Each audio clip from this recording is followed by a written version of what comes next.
Друзі, вітаю вас! Мені дуже приємно, що ви зазирнули до мене на кухню за новим рецептом. Сьогодні я хочу навчити вас, як приготувати в домашніх умовах дуже смачне в'ялене м'ясо. Це просто знахідка, якщо вам потрібно м'ясо для довгого зберігання. Ну і, звичайно, лакомство виходить дуже хороше. Рекомендую, рецепт дійсно простий, провірений і смачний. У мене є 2 шматка свиної вирізки. Таким чином можна готувати і куряче філе, можна взяти і корейку, розрізати навпіл, або ж внутрішню вирізку, як у мене, обчистити від лишнього жиру, тому що якщо буде багато жиру, воно буде погано сушитися. Ми будемо сушити без будь-яких дегідраторів, просто при кімнатній температурі. Так, м'яско підготовлене, очищене, беремо 1 кг нейодованої солі і всипаємо в контейнер або будь-яку ємкість, яка підходить по об'єму. Викладаємо сюди м'ясо і засипаємо з усіх сторін, гарно покриваємо сіллю. У мене вагою м'ясо було 1,5 кг, я взяла 1,5 кг солі, тобто 1 до 1.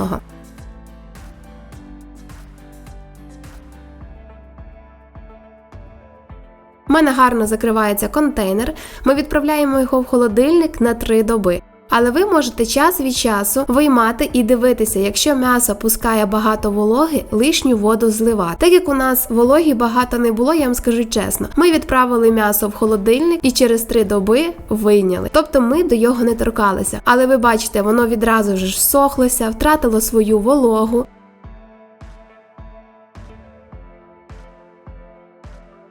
Тепер нам потрібно гарно все промити від лишньої солі, тобто зробити чисте м'ясо. І ми беремо в той же ж контейнер, відправляємо з чистою холодною водою. І таким чином нам потрібно залишити мінімум на 3 години, щоб м'ясо вимокало і вода забрала лишню сіль. Але за цих 3 години я змінила воду 3 рази. Тобто кожну годину міняємо на чисту холодну воду.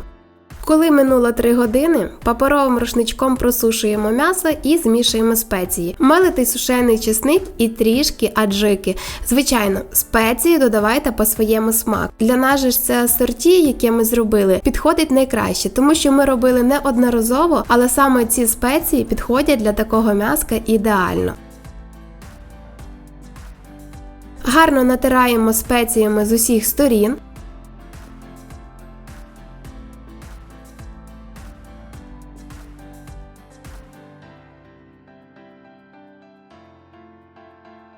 І тепер, мабуть, найважчий процес – треба загорнути все в марлю. В марлі має бути декілька шарів. І для того, щоб м'ясо гарно тримало форму і було зручно сушити, ми зв'язуємо ось таким чином. Робимо сіточку.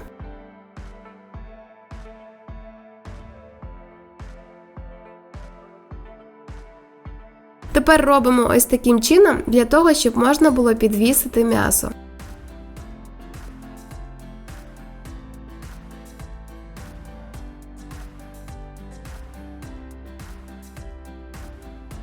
І тепер підготовлене м'ясо, це, звичайно, найважчий процес і етап, потрібно, щоб воно засохло і пров'ялилося. Тобто ми залишаємо і забуваємося про його на 3 тижні. Якщо ви любите більш м'яке, 2 тижні буде достатньо. Я все ж таки і наша сім'я любить, коли 3 тижні м'ясо вялиться, воно тоді виходить таким сухеньким-сухеньким. Приміщення має бути гарно провітрювальне. Це може бути балкон, наприклад, влітку. Ми ж використовували кладовку, але у нас є витяжка, яку ми час від часу вмикали, і все дуже гарно висохло і пров'ялилось.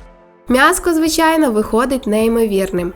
Тепер, хто не любить надлишок спецій, от в мене чоловік любить більше ось так. З надлишка спецій він їх шкрібує.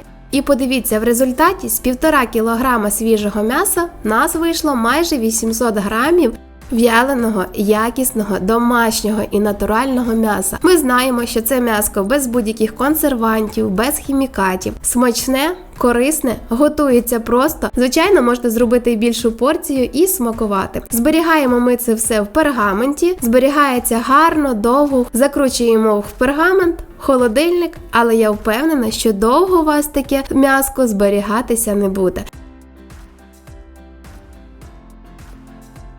І ось таке ідеальне м'ясо для пивної тарілки, щоб пригостити себе, своїх друзів разом із пивом, те, що треба. Ну що ж, друзі, я буду надіятися, що це відео вам сподобалось.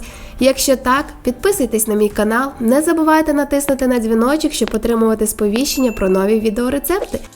До нових зустрічей, як завжди, вкусно, просто та доступно. Готуйте з любов'ю, і нехай у вас все буде добре.